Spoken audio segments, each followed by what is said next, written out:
welcome back to my YouTube channel. And for today's tutorial guys, ituturo ko sa inyo kung paano nga ba magpalit ng shipping address sa Temu app. But first, can you subscribe to my channel and don't forget to hit the subscribe button and the bell to notify you for my new updates. And if you want to learn more, just keep on watching and let's start.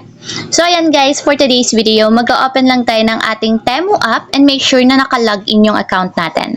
So ayan, pagka-open ng ating Temu app, itap lang natin yung U dito sa baba or ito yung pinakang profile ng ating Temu app. So dito sa ating profile guys, hanapin nyo lang yung addresses dito sa baba, then itap lang natin.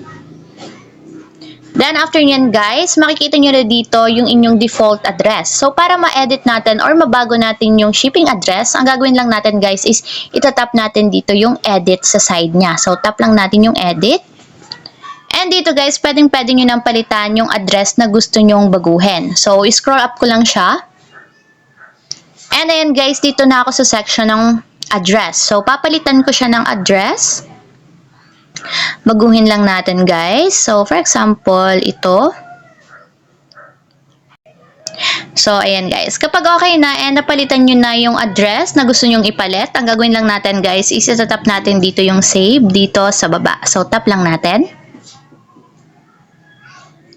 So, ayan guys, kung makikita nyo, napalitan na ng shipping address yung aking Temu app.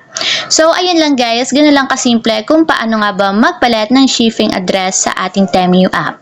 If you have a question, kindly comment down below and don't forget to hit the subscribe button and the bell to notify you for my new updates.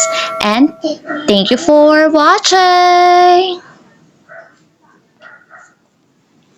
Living life, every day, late at night, not okay.